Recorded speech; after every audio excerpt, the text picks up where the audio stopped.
Le chèque a glissé des doigts tremblants de mon oncle Bernard et a atterri sur la table en acajou avec un bruit doux, presque obscène. 500 000 euros. Le chiffre, écrit dans une écriture élégante et agressive, semblait me fixer, me jugeant. C'était mon prix, la valeur que ma famille avait donnée à ma vie, à mon avenir. Nous étions dans un salon privé d'un restaurant horriblement cher, un endroit où le silence coûtait plus cher que la nourriture. En face de nous, l'homme qui venait de m'acheter, Monsieur Daumier, observait la scène avec une impassibilité terrifiante. Il ne souriait pas. Ses yeux, d'un gris tempête, passaient lentement de mon oncle, au chèque, et enfin à moi. Je sentais son regard comme un poids physique, me dépouillant de tout ce que j'étais, jusqu'à ce que je sois réduite à une simple transaction. Un plaisir de faire affaire avec vous, a dit mon oncle, sa voix onctueuse de cupidité et de champagne cher. Il a tendu la main pour prendre le chèque, mais la main gantée de Daumier s'est posée dessus, l'arrêtant. L'accord n'est pas encore conclu, Bernard, a dit Daumier, et sa voix, profonde et résonnante, a même fait s'arrêter les serveurs à une distance respectueuse. La partie la plus importante de l'accord est encore manquante. Ma tante Isabelle a souri, son visage étiré par le botox en un masque de fausse amabilité. Bien sûr, monsieur Daumier, notre Léa est prête. Elle comprend ses obligations. Elle fera tout ce qui est nécessaire pour démontrer notre gratitude. J'ai senti la bile me monter dans la gorge. Obligation. Il parlait de moi comme si j'étais un cheval de course ou un bien qu'il venait d'acquérir. Ma cousine, Sophie, assise à côté de moi, a poussé un petit rire cruel. Elle s'est penchée et a chuchoté à mon oreille, son souffle sentant le vin blanc et le poison. Profite de ta cage dorée, petite cousine. 1/2 million et un prix généreux pour une petite chose effacée comme toi. Au moins, tu sers enfin à quelque chose. Dame, larmes me brûlaient derrière les yeux, mais j'ai refusé de les laisser couler. Je ne leur donnerai pas cette satisfaction. J'ai levé le menton et j'ai regardé directement Monsieur Daumier.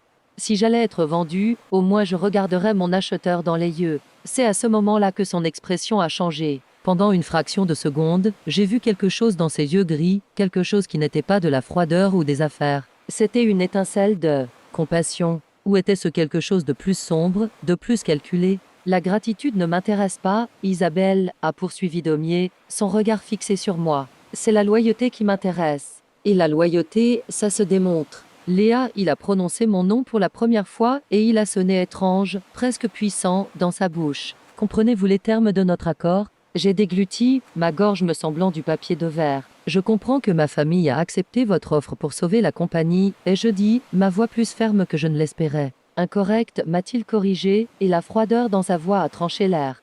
Votre famille a accepté mon offre pour se sauver elle-même. La compagnie n'est que l'excuse. Il s'est adossé à sa chaise, le tissu coûteux de son costume ne faisant aucun bruit. L'accord est le suivant, je sauve l'entreprise familiale, et en échange, vous devenez ma femme. Mais il y a une condition que votre famille a commodément oublié de mentionner dans les détails. Bernard et Isabelle ont échangé un regard nerveux. Quelle condition? A demandé mon oncle, sa confiance commençant à vaciller. Daumier a fait glisser un stylo en or massif sur la table. Pour que ce chèque soit validé, et pour que le transfert de la compagnie soit complet, Léa doit signer un document. Un document qui la nomme, elle et elle seule, comme la seule propriétaire légale de l'entreprise sous ma direction. Vous, a-t-il dit, en regardant mon oncle et ma tante avec un mépris à peine déguisé, devez renoncer à tous les droits, à tout le contrôle, à tout le pouvoir. Vous deviendrez de simples spectateurs. Le silence qui a suivi a été assourdissant. Le visage de mon oncle est passé du rouge au blanc cadavérique. Quoi? C'est absurde. La compagnie est à moi. Léa ne connaît rien aux affaires. Exactement, a répondu Daumier avec un calme mortel. C'est pour ça qu'elle a besoin de moi pour la guider. Et j'ai besoin d'elle. Son nom, sa lignée. C'est la seule partie de cette affaire pourrie qui a encore de la valeur. Il s'est tourné vers moi, ses yeux gris verrouillés sur les miens, ignorant les protestations de ma famille. Le choix vous appartient, Léa. Signez, et vous aurez un avenir. Ne signez pas, et votre famille fera face à la faillite et à la ruine demain. J'étais paralysée.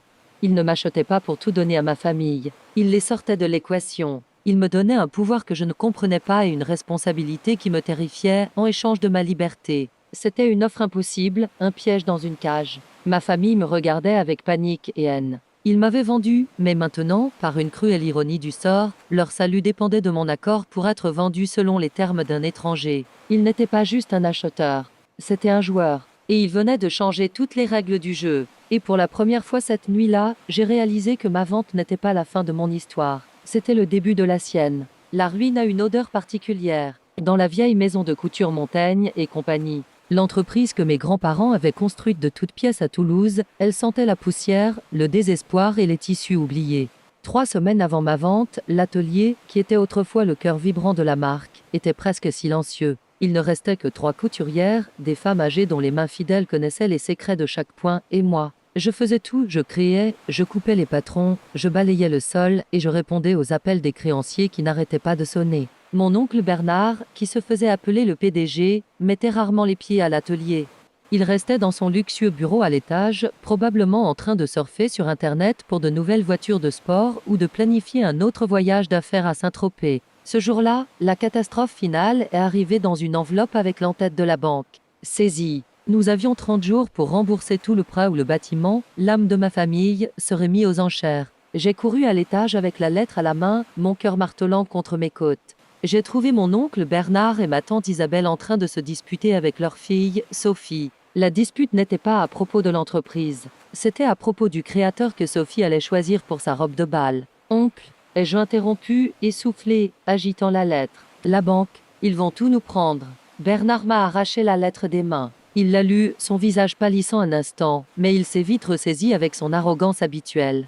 Ne sois pas si dramatique, Léa. Ce n'est que de l'intimidation. Ce n'est pas de l'intimidation. C'est une ordonnance du tribunal. Ai-je crié, la frustration me faisant perdre mon calme. On a perdu l'entreprise. Tout ça à cause de tes luxes, de tes décisions stupides, de ton. Surveille ton langage, gamine. A-t-il claqué, son visage s'assombrissant. N'oublie pas que tu vis sous mon toit. Tu manges à ma table. Tout ce que tu as, c'est grâce à moi. Qu'est-ce que j'ai? Ai-je répondu, ma voix tremblant de rage contenue. Une chambre sous les combles et les restes de ta fille. Mes parents vous ont laissé une entreprise florissante. Et vous l'avez transformée en cendre. C'est là que Sophie est intervenue. Elle s'est levée de sa chaise, son visage parfait déformé par un rictus de mépris. Oh, la pauvre petite orpheline. Tu penses que tu as droit à une opinion? Mes parents t'ont recueilli dans la rue. Tu devrais être à genoux pour les remercier, pas aboyer comme un chien errant. Elle s'est rapprochée de moi, envahissant mon espace personnel. La vérité, c'est que tu n'as jamais eu ta place ici. Tu n'es une montagne que de nom. Tu n'as pas la classe, ni l'ambition. Tu es simple. Isabelle a hoché la tête, satisfaite. Sophie a raison. Tu as toujours manqué de motivation, Léa. Mais ne t'inquiète pas. Ton oncle a un plan. Il en a toujours un. Bernard a souri, un sourire de travers qui n'atteignait pas ses yeux. Exactement. En fait, j'ai un rendez-vous cet après-midi. Avec un investisseur très important, un homme intéressé par l'acquisition de la marque. Il va nous sauver. J'ai eu un frisson. L'acquisition? Vous voulez dire la vente? Vendre l'héritage de nos grands-parents? C'est ce qu'on appelle les affaires, Léa. Quelque chose que tu ne comprendrais pas, a-t-il dit d'un ton condescendant. Maintenant, si tu veux bien nous excuser, nous avons un bal à planifier, pas des funérailles. Ils m'ont mis à la porte du bureau, claquant la porte au nez. Je suis resté dans le couloir, l'écho de leur rire résonnant dans mes oreilles. La saisie, la ruine de tout ce que j'aimais, n'était pour aucun désagrément. Un problème qu'ils prévoyaient de résoudre en vendant le dernier vestige de mon héritage.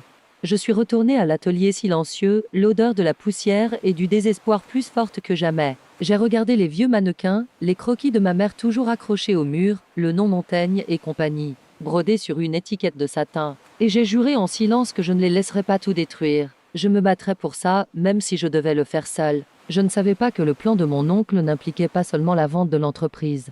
Il impliquait aussi de me vendre. Et l'investisseur qu'il était sur le point de rencontrer n'était pas intéressé par le sauvetage de l'entreprise. Il était intéressé par l'idée de tout brûler. Une semaine après la menace de la banque, mon oncle a annoncé que le mystérieux investisseur, Monsieur Daumier, venait dîner. La maison, qui était d'habitude dans un état de négligence élégante, a été transformée. Ils ont engagé un traiteur, rempli les vases de fleurs fraîches, et ma tante Isabelle a aboyé des ordres à la femme de ménage toute la journée. J'ai reçu l'ordre de servir comme une serveuse. Mets ta plus belle robe noire, Léa, a dit Isabelle, et assure-toi de tenir ta bouche fermée. On ne veut pas que ta simplicité fasse fuir l'argent. Sophie, bien sûr, a eu une nouvelle robe et l'instruction d'être charmante. Elle était la pas de haute classe. J'étais la servante invisible. La tension dans la maison était palpable quand la sonnette a retenti. Bernard a ouvert la porte et un homme est entré, apportant avec lui une bourrasque d'air froid et une présence qui a aspiré tout l'oxygène de la pièce. Il n'était pas vieux, comme je l'avais imaginé. Il avait environ 35 ans, grand, avec des cheveux foncés gominés et un costume sur mesure qui criait la puissance discrète. Mais ce sont ses yeux qui m'ont paralysé, gris comme un ciel d'hiver avant l'orage. Il ne montrait aucune émotion, juste une intelligence froide et pénétrante. Il se déplaçait avec la grâce contenue d'une panthère, et quand il a serré la main de mon oncle, c'est Bernard qui a semblé être le subordonné. Pendant le dîner, j'ai écouté depuis la cuisine pendant que je servais les plats. Bernard a parlé sans arrêt, se vantant de la riche histoire de la marque Montaigne, omettant commodément qu'il l'avait conduite au bord de l'extinction. Isabelle riait d'une manière stridente aux commentaires sans humour de Daumier, tandis que Sophie essayait de le séduire, se penchant pour rendre son décolleté plus visible. C'était un spectacle pathétique. Daumier, de son côté, parlait à peine. Il répondait en monosyllabes, observant ma famille comme un scientifique observe des insectes sous un microscope. Son regard était évaluateur, presque méprisant. C'est au moment où je servais le dessert que quelque chose d'étrange s'est passé. Alors que je me penchais pour placer une assiette de tiramisu devant monsieur Daumier, son regard a rencontré le mien pour la première fois. Je me suis arrêté net, m'attendant à un ordre ou à un regard de dédain. Au lieu de cela, son expression s'est adoucie pendant une milliseconde. Une émotion fugace a traversé son visage, quelque chose qui ressemblait presque à de la reconnaissance. C'était si rapide que j'ai cru l'avoir imaginé. Plus tard dans la nuit, après le départ de l'invité, ma famille était dans un état d'euphorie. « Il a mordu à l'hameçon », a exclamé Bernard, se servant un grand verre de whisky. « On est sauvés !» Isabelle et Sophie ont fêté, planifiant déjà comment elles allaient dépenser l'argent. Moi, épuisée et démoralisée, je suis montée dans ma chambre sous les combles. C'est là que j'ai remarqué que quelque chose n'était pas à sa place. Sur ma modeste commode, où je gardais mes effets personnels, un petit cadre photo qui était toujours debout était maintenant couché face contre terre. Je l'ai ramassé. C'était ma photo préférée, une photo de moi petite fille, riant dans les bras de mon père, le véritable fondateur de Montaigne et compagnie. Ce n'était pas une photo que mon oncle aurait affichée dans la maison. Elle était cachée dans ma chambre. Mon sang s'est glacé. Quelqu'un avait été dans ma chambre. Quelqu'un avait regardé mes affaires. Je suis allée à la fenêtre et j'ai regardé la rue sombre. La voiture noire de monsieur Daumier était toujours garée au bout de la rue, ses lumières éteintes, une silhouette menaçante dans l'obscurité. Il surveillait la maison. Non, un instinct terrifiant m'a corrigé. Il me surveillait. L'investisseur n'était pas seulement intéressé par l'entreprise. L'homme qui venait de dîner avec ma famille, l'homme dont le regard m'avait tant déstabilisé, savait qui j'étais. Et son intérêt n'était pas nouveau. Il était ancien. Soudain, la réunion d'affaires ne ressemblait plus à une négociation. Elle ressemblait à l'inspection finale d'une propriété qu'il avait déjà décidé d'acheter. Et cette propriété, c'était moi. Les jours qui ont suivi le dîner ont été un tourbillon d'activités fébriles. Dames, avocats et des comptables allaient et venaient de la maison. Mon oncle Bernard était dans son élément, se pavanant comme s'il était le cerveau d'une grande affaire, et non un homme en train de se noyer qui s'accrochait à une bouée de sauvetage. J'étais complètement exclu des négociations. Mon existence était effacée, sauf quand ils avaient besoin de moi pour apporter du café ou faire des copies. Ils me traitaient comme un fantôme dans ma propre maison, dans l'entreprise de ma propre famille. Mais je regardais, j'écoutais. Et le sentiment que quelque chose n'allait pas du tout ne m'a jamais quitté. Le jour où l'accord final a été annoncé, j'ai été convoqué dans le bureau de mon oncle. C'était la première fois que j'y étais autorisé pendant tout le processus. Bernard, Isabelle et Sophie étaient assis derrière le grand bureau en acajou, leur visage rayonnant d'un triomphe à peine contenu. En face d'eux, sur la chaise du visiteur, il y avait moi. Cela ressemblait à un tribunal. Léa, a commencé mon oncle, adoptant un ton faussement solennel qu'il utilisait quand il voulait manipuler quelqu'un. Comme tu le sais, l'entreprise a traversé une période difficile. Mais j'ai réussi à assurer notre avenir. Monsieur Daumier a accepté d'investir. Il va sauver Montaigne et compagnie. La sauver ou l'acheter? Ai-je demandé, ma voix calme. Le sourire de Bernard a vacillé. C'est une fusion stratégique. Il deviendra l'associé majoritaire, mais je resterai président. C'est un excellent accord. Je suis heureuse pour vous, oncle, ai-je dit, me levant pour partir. Je suppose que ma tâche ici est terminée. Assieds-toi, a ordonné Isabelle, sa voix un fouet. Ça te concerne aussi. Je me suis rassis, un nœud de glace se formant dans mon estomac. La générosité de monsieur Daumier est immense, a poursuivi Bernard, évitant mon regard. Mais, il a une condition très particulière. Il a fait une pause, clairement mal à l'aise. C'est un homme très privé. Il valorise la tradition, la famille. Il pense qu'une entreprise est plus forte lorsque ses dirigeants sont liés par des liens personnels. Et qu'est-ce que ça veut dire ? Ai-je demandé, bien qu'une partie de moi connaisse déjà la réponse. Je l'avais su depuis la nuit où j'ai vu sa voiture garée dans l'obscurité. C'est Sophie qui l'a dit, avec un mélange d'envie et de mépris dans la voix. Ça veut dire qu'il veut une femme Montaigne. Et il t'a choisi. Le monde a basculé sur son axe. J'ai regardé mon oncle, m'attendant à ce qu'il me dise que c'était une mauvaise blague. Mais son visage était sérieux. C'est la seule solution, Léa. C'est non négociable. Soit il t'épouse, soit l'accord est annulé et on perd tout demain. M'épouser, ma voix était un murmure brisé. Épouser un homme que je ne connais pas, un homme que je n'ai vu qu'une seule fois. Vous êtes fou. Ce n'est pas une demande, c'est un ordre. Va exploser mon oncle, sa fausse amabilité s'évaporant. C'est ton devoir. Après tout ce qu'on a fait pour toi, c'est la moindre des choses. Tu nous as coûté une fortune pour t'entretenir toutes ces années. Il est temps que tu rembourses ta dette. Et ce n'est pas si mal, a ajouté Isabelle, essayant d'adoucir le poison. Tu seras la femme d'un homme incroyablement riche. Tu auras tout ce que tu as toujours voulu. Je n'ai jamais voulu ça, et je dis, me levant, mon corps tremblant de fureur. Je n'ai jamais voulu être vendu comme du bétail pour payer vos erreurs. Je me suis retournée et j'ai couru hors du bureau, hors de la maison. J'avais besoin d'air, j'avais besoin de réfléchir. J'ai couru vers le vieux parc près de chez moi, l'endroit où j'allais quand j'avais besoin de m'échapper. Je me suis assise sur un banc, la tête dans les mains, mon monde s'écroulait. Comment pouvaient-ils me faire ça? Leur propre famille? Puis, j'ai entendu le bruit d'une voiture s'arrêter. J'ai levé la tête. C'était la voiture noire de monsieur Daumier. La vitre arrière s'est baissée et il était là, me regardant avec la même intensité calme. Il n'a rien dit. Il n'avait pas besoin de le faire. Sa présence était un message en soi. Il n'y avait pas d'échappatoire. Il avait tout planifié. Il ne négociait pas avec mon oncle. Il me chassait. Les jours suivants ont été un brouillard de résignation. Ma famille a agi comme si ma soumission était leur propre victoire. Ils m'ont ignoré, mais leur soulagement était palpable dans l'air de la maison. Il n'y avait plus de cris à propos des dettes, seulement des murmures excités à propos de l'avenir. J'ai entendu ma tante Isabelle au téléphone avec ses amis, se vantant de l'union brillante qui allait unir les montagnes avec une nouvelle et puissante dynastie. Ma cousine Sophie, en revanche, me traitait avec une nouvelle sorte de cruauté, un mélange de jalousie pour la richesse que j'allais obtenir et de mépris pour la façon dont je l'obtenais. « J'espère que tu es au moins bonne au lit, petite cousine », a-t-elle dit un matin au petit déjeuner. « C'est la seule chose qu'un homme comme ça voudra de toi. » Je n'ai pas répondu. J'avais construit un mur de silence autour de moi, une forteresse intérieure où leurs mots ne pouvaient pas m'atteindre. La signature du contrat de mariage a été arrangée une semaine plus tard, non pas dans un bureau d'avocat, mais dans le même restaurant cher où ils allaient me présenter le prix final de ma vente.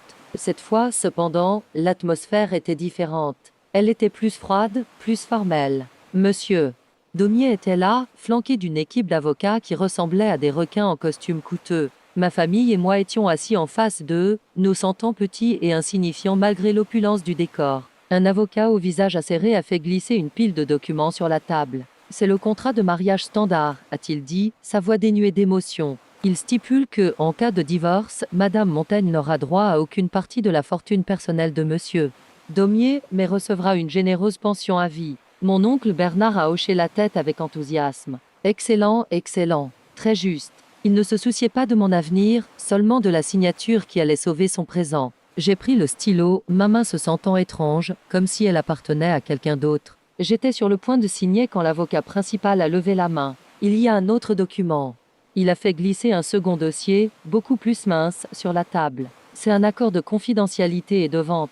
De vente? Ai-je demandé, le mot me semblant acide dans la bouche. Une formalité, a répondu l'avocat sans me regarder. Il stipule que, en échange d'une transaction financière distincte, la famille Montaigne cède la tutelle et les responsabilités sur mademoiselle Léa à monsieur Daumier. En substance, c'est un transfert de parrainage. C'était le langage le plus élégant que j'ai jamais entendu pour décrire la vente d'un être humain. Mon oncle est devenu nerveux. Et la transaction financière distincte. C'est là que monsieur Daumier a parlé pour la première fois. 500 000 €, a-t-il dit, sa voix un murmure profond qui a fait taire la pièce.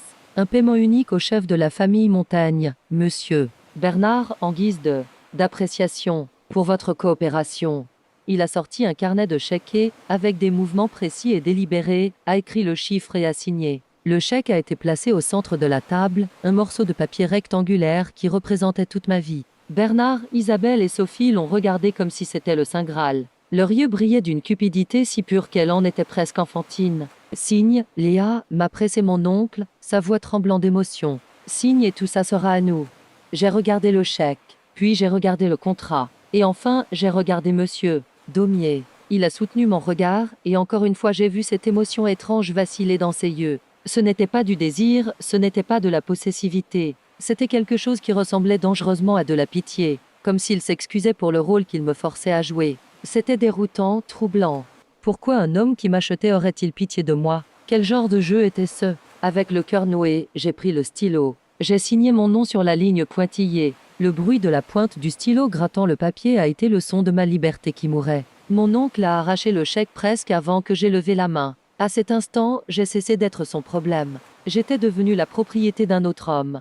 Alors que ma famille célébrait en silence, comptant l'argent avec leurs yeux, Monsieur Daumier s'est légèrement penché vers moi. « Ne t'inquiète pas, Léa, a-t-il chuchoté, sa voix si basse que je fus la seule à l'entendre. Le prix qu'ils ont payé est bien plus élevé qu'ils ne le pensent. La période de fiançailles a été une mascarade élaborée. Elle a duré exactement 2 semaines. Ma famille a utilisé ce temps pour exhiber leurs nouvelles richesses. Bernard a acheté une voiture de sport qu'il ne pouvait pas se permettre et a rejoint un club de golf exclusif. Isabelle et Sophie ont fait des virées shopping, revenant avec des sacs de marque de luxe qu'elles ont paradés dans la maison. Elles me traitaient avec une distance froide, comme si ma présence était un rappel embarrassant de l'accord qu'elles avaient conclu. J'étais le squelette dans leur nouveau placard brillant. Monsieur Daumier a insisté pour que le mariage soit une affaire rapide et privée. Mais il y avait une chose sur laquelle il ne ferait aucun compromis, la robe de mariée. Une montagne doit se marier en montagne, était le message cryptique qu'il a envoyé par l'intermédiaire de son avocat. Cela signifiait que ma robe de mariée devait être créée dans notre propre atelier. Elle devait être la dernière pièce de haute couture produite sous l'Ancien Régime. Au début, mon oncle a refusé. Dépenser de l'argent pour une robe alors que l'atelier est sur le point de fermer, c'est ridicule. Mais un seul coup de téléphone de l'avocat de Daumier l'a fait changer d'avis. Soudain, la création de ma robe de mariée est devenue le projet le plus important de l'entreprise. Pour moi, ce fut un répit étrange et doux amer. Retourner à l'atelier, le seul endroit où je me sentais moi-même, c'était comme rentrer à la maison. Les 3 vieilles couturières, qui avaient travaillé avec ma grand-mère et ma mère, m'ont accueilli avec des câlins silencieux et des yeux pleins de tristesse. Elles connaissaient la vérité, ou du moins d'elles en sentaient l'essence. Elles ne posaient pas de questions. Elles se sont juste mises au travail. J'ai décidé de se dessiner la robe moi-même. Ce serait mon dernier acte de création, ma dernière déclaration silencieuse avant d'être réduite au silence pour toujours. Je me suis immergée dans les archives, dans les vieux carnets de croquis de ma grand-mère. Je voulais créer quelque chose qui honorait le véritable héritage de Montaigne et compagnie. Pas la parodie que mon oncle en avait faite. J'ai trouvé un vieux design, élégant et intemporel, et je l'ai adapté. Pendant des jours, l'atelier est revenu à la vie. Le son des ciseaux coupant la soie, le bourdonnement des machines à coudre, nos rires occasionnels. C'était un écho des temps plus heureux. La nuit avant le dernier essayage, alors que je travaillais seule sur les derniers détails, j'ai découvert quelque chose qui m'a glacée. Je cousais la doublure intérieure du corsage quand mes doigts ont trouvé une petite anomalie dans le tissu, une bosse qui ne devrait pas être là. Délicatement, j'ai décousu une partie de la couture. À l'intérieur, caché entre les couches de soie, se trouvait un petit morceau de tissu plié. Je l'ai sorti. C'était une étiquette prototype, l'une de celles que mon père utilisait dans ses créations expérimentales. Mais elle n'était pas vierge. Dessus, brodé avec un fil presque invisible, il y avait un logo que je ne reconnaissais pas, 2 lettres H majuscules entrelacées, formant une sorte d'emblème. Ce n'était pas le logo Montaigne. Ce n'était rien que j'ai jamais vu auparavant. Comment était-il arrivé là? La seule explication était qu'il avait été cousu dans le rouleau de soie d'origine, un rouleau qui avait été stocké dans l'entrepôt pendant plus de 20 ans, depuis l'époque où mon père dirigeait encore l'entreprise. C'était un message du passé, un fantôme dans le tissu. Que signifiaient ces 2 H? Le lendemain, pendant le dernier essayage, Monsieur Daumier a fait une apparition inattendue à l'atelier. Ma famille n'était pas là. C'était la première fois que nous étions seuls. Il est entré en silence, sa présence imposante remplissant le petit espace. Il m'a regardé alors que je me tenais sur le socle, vêtue de la robe. Les couturières se sont discrètement retirées. « Elle est magnifique », a-t-il dit, sa voix un murmure. Il a fait le tour de moi, examinant la robe. Elle honore la tradition. C'est un design de ma grand-mère, ai-je répondu, ma voix à peine audible. Il a hoché la tête. Je sais. Il s'est arrêté devant moi, son regard intense. Puis, il a fait quelque chose qui m'a surprise. Il a tendu la main et a touché doucement la manche de ma robe, juste au poignet. Ses doigts se sont arrêtés un instant, puis il a regardé sa propre main. Sur son petit doigt, il portait une chevalière en or, une bague que je n'avais pas remarquée auparavant. Et gravé dessus, il y avait le même emblème que j'avais trouvé dans la robe. 2 lettres H majuscules entrelacées. Mon cœur s'est arrêté. Ce n'était pas une coïncidence. Le symbole que mon père avait caché dans son tissu il y a 20 ans. Le symbole que mon futur mari portait gravé dans l'or. Ils étaient connectés. L'homme qui m'achetait n'était pas un étranger. D'une manière ou d'une autre, il avait fait partie de l'histoire de ma famille depuis le tout début. La révélation de la bague m'a laissé dans un état de choc silencieux. Monsieur Daumier n'a rien dit de plus. Il m'a simplement regardé, un long et profond regard qui semblait contenir des décennies de secrets, puis il est parti aussi discrètement qu'il était arrivé. J'ai passé le reste de la journée dans un brouillard, mon esprit tournant à une vitesse vertigineuse, essayant de relier les points. 2H. Oud. Hébert. Hardy. Le nom de famille de son père. Qui était son père? Et quel était son lien avec le mien? La seule personne qui pourrait avoir des réponses était morte, et l'homme qui les détenait était une énigme impénétrable. La nuit avant le mariage, je n'ai pas pu dormir. La maison était silencieuse, ma famille rêvant probablement de leur nouvelle fortune. Incapable de rester immobile, je me suis levé et je suis allé dans le seul endroit qui me semblait encore un sanctuaire, le vieux bureau de mon père, que mon oncle avait transformé en une pièce de stockage poussiéreuse. Personne n'y était allé depuis des années. La pièce était froide et sentait le vieux papier et les souvenirs fanés. J'ai allumé la petite lampe de bureau. Les murs étaient tapissés d'étagères pleines de boîtes de classement. J'ai commencé à chercher, ne sachant pas vraiment ce que je cherchais. Un nom, une lettre, n'importe quoi qui pourrait expliquer l'emblème des 2H. J'ai passé des heures à parcourir de vieux registres, des contrats de fournisseurs, des croquis mis au rebut. Rien. J'étais sur le point d'abandonner, l'épuisement et le désespoir commençant à me submerger, quand ma main a effleuré un registre d'apparence différente sur l'étagère du bas.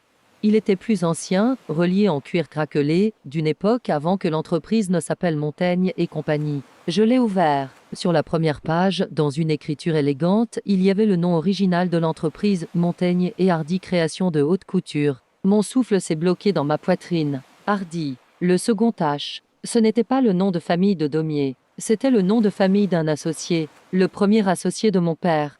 J'ai feuilleté les pages, mon cœur battant la chamade. J'ai trouvé des registres d'investissement, des plans d'affaires, tout signés par deux hommes, François Montaigne et André Hardy. Qui était André Hardy? Et pourquoi n'en avais-je jamais entendu parler? S'il était l'associé fondateur, pourquoi l'entreprise ne portait-elle que le nom de Montaigne? J'ai continué à chercher et à la fin du livre, j'ai trouvé ce que je cherchais. C'était une série de lettres glissées entre les dernières pages. Dame lettre de mon père à André Hardy. Les premières étaient pleines d'enthousiasme et de rêves partagés. Elles parlaient de conquérir le monde de la mode ensemble. Mais le ton des lettres a progressivement changé. Mon père est devenu plus paranoïaque, accusant Hardy de voler des designs, de négocier dans son dos. La dernière lettre était une accusation amère, une dissolution formelle de la société, où mon père accusait Hardy de fraude et l'expulsait de l'entreprise qu'ils avaient construite ensemble. Mais quelque chose ne collait pas. La date de la dernière lettre. C'était seulement quelques mois avant la mort de mes parents dans ce tragique accident de voiture. On m'avait toujours dit que c'était un accident, une nuit pluvieuse, un conducteur qui s'était endormi au volant. Mais maintenant, avec ces lettres à la main, un doute terrible et froid a commencé à grandir en moi. Au fond de la boîte où j'ai trouvé le livre, il y avait une petite enveloppe jaunie. À l'intérieur, il n'y avait pas de lettres, mais une clé. Une petite clé en laiton, une de celles qui ouvrent un tiroir de bureau ou une boîte à bijoux. Je n'avais aucune idée à quoi elle appartenait, mais un instinct m'a dit qu'elle était importante, que cette clé ouvrait la dernière porte vers la vérité. Je l'ai mise dans ma poche, le métal froid contre ma peau. Je suis retourné dans ma chambre juste au moment où le premier rayon de soleil du jour de mon mariage est passé par la fenêtre. Maintenant, j'avais plus de questions que de réponses et une peur bien plus profonde. L'homme que j'allais épouser n'était pas seulement un investisseur. Il était le fils de l'associé trahi de mon père. Et son intérêt pour moi, pour ma famille, n'était pas une question d'affaires. C'était une vengeance qui se préparait depuis 20 ans. Le mariage n'était plus seulement la vente de mon avenir. C'était la scène d'un procès. Et j'étais sur le point d'épouser le procureur, le juge et le bourreau de ma propre famille. Le jour de mon mariage a été un flou surréaliste. Je me suis déplacé à travers les préparatifs comme un automate, mon esprit ailleurs. La cérémonie a été une affaire rapide et sans âme à la mairie. Il n'y avait pas d'église, pas de fleurs, pas d'invités, à part ma famille et l'avocat de Daumier. J'ai signé le certificat de mariage, ma nouvelle signature Léa Montaigne Hardy se sentait étrange et lourde. Mon oncle et ma tante souriaient, soulagés que l'accord soit enfin scellé. Ils n'avaient aucune idée du vrai nom qui était maintenant joint au nôtre. Pour eux, Daumier n'était que le nom d'un millionnaire excentrique. La vraie célébration, ou plutôt l'exécution, aurait lieu lors d'un dîner privé ce soir-là, dans le même restaurant où tout avait commencé. C'était poétique, d'une manière cruelle. Alors que je m'habillais, mes doigts ont trouvé la petite clé en laiton dans ma poche. Je l'ai regardée, me demandant quel secret elle cachait. J'ai décidé de la prendre avec moi, cachée dans une petite poche intérieure de ma robe. Au restaurant, l'atmosphère était tendue.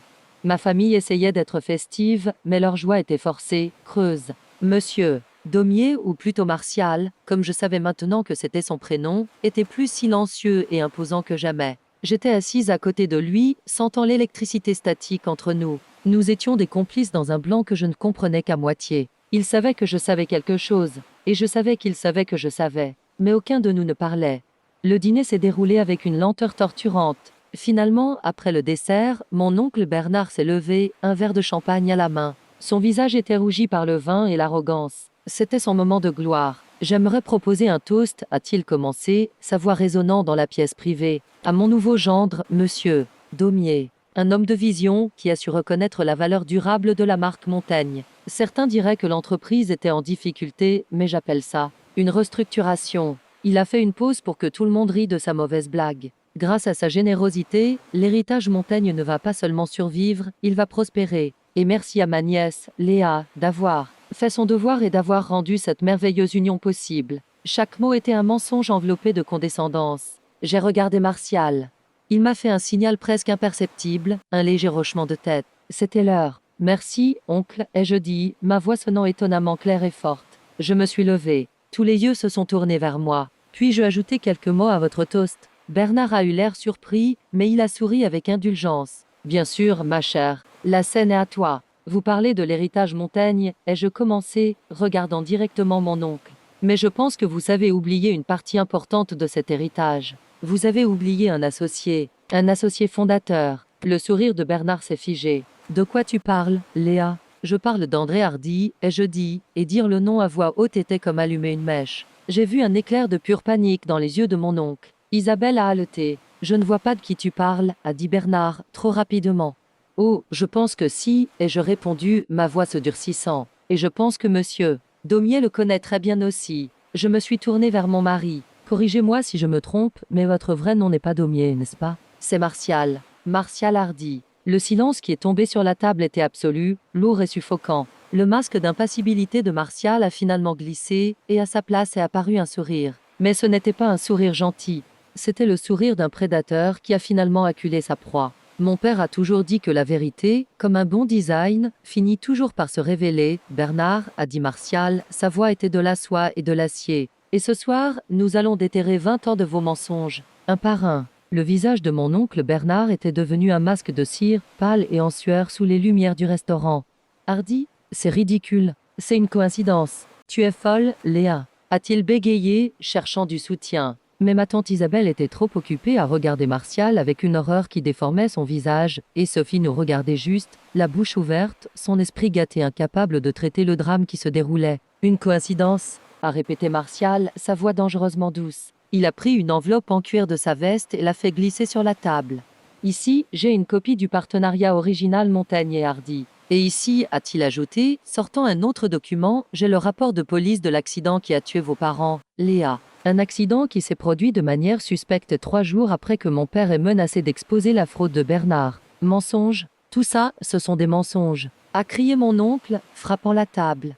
Est-ce ce que Samson ? Ai-je demandé, ma voix maintenant ferme, alimentée par une fureur froide qui avait grandi en moi. J'ai mis la main dans la poche de ma robe et j'ai sorti la petite clé en laiton. Je l'ai posée sur la table. J'ai trouvé ça la nuit dernière, dans le bureau de mon père. C'était avec ses lettres. Dame lettre où il a accusé votre père, Martial, d'être un voleur. Martial m'a regardé, et pour la première fois, j'ai vu de la surprise dans ses yeux.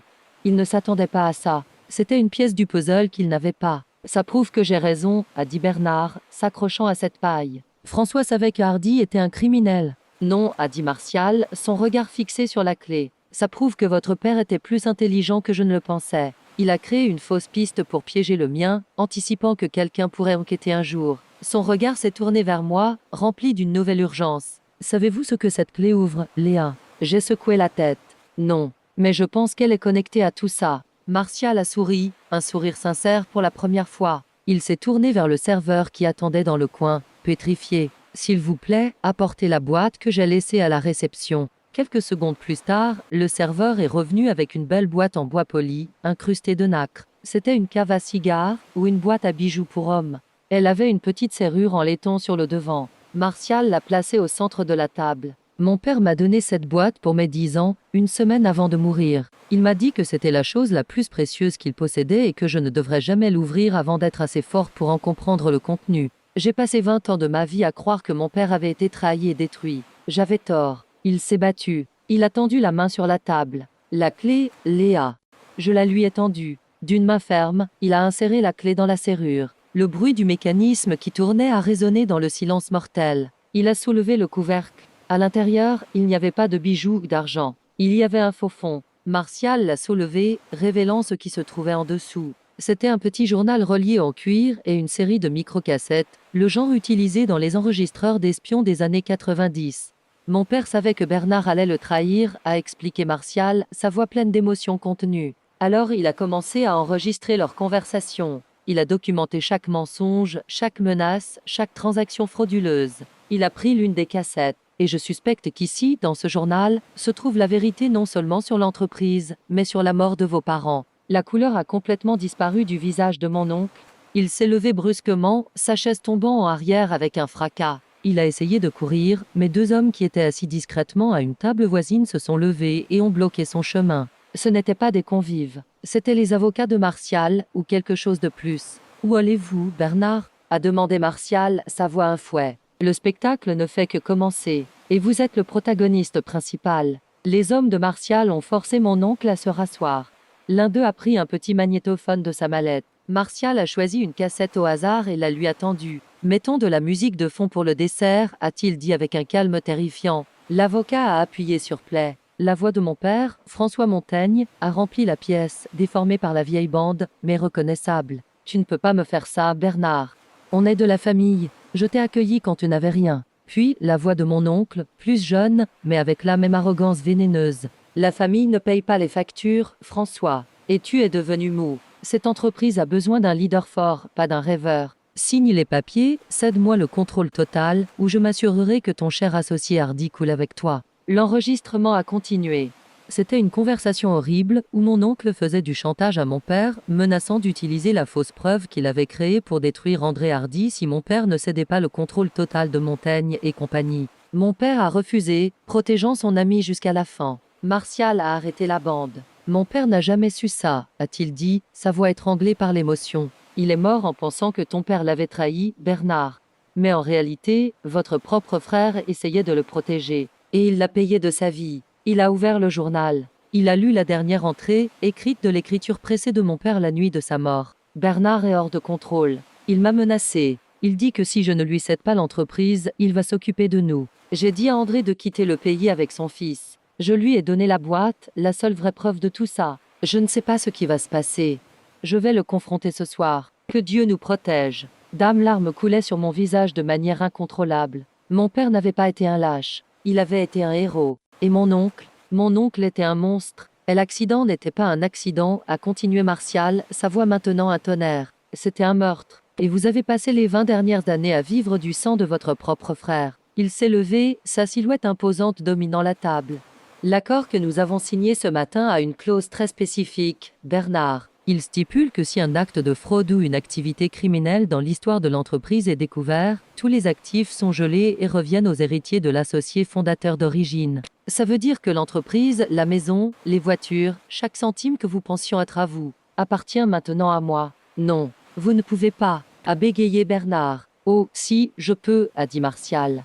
Mais je n'en veux pas. Il s'est tourné vers moi. Ça appartient à la seule vraie Montaigne qui reste. Ça appartient à Léa. Il a pris le contrat de mariage dans sa poche. Ce document n'est pas seulement un certificat de mariage, c'est un transfert de pouvoir. Je vous ai nommé PDG et actionnaire majoritaire de la nouvelle Montaigne et Hardy. Isabelle et Sophie ont commencé à pleurer, leurs sanglots pathétiques remplissant la pièce. Bernard a simplement regardé dans le vide, un homme complètement détruit. Et quand au chèque de 500 000 €, a dit Martial, le prenant sur la table. Il l'a déchiré en 2, puis en 4, et a laissé tomber les morceaux sur l'assiette de mon oncle. Considérez ça comme votre indemnité de départ. C'est tout ce que vous obtiendrez de l'héritage que vous avez détruit. Les portes de la pièce se sont ouvertes et 2 policiers en uniforme sont entrés.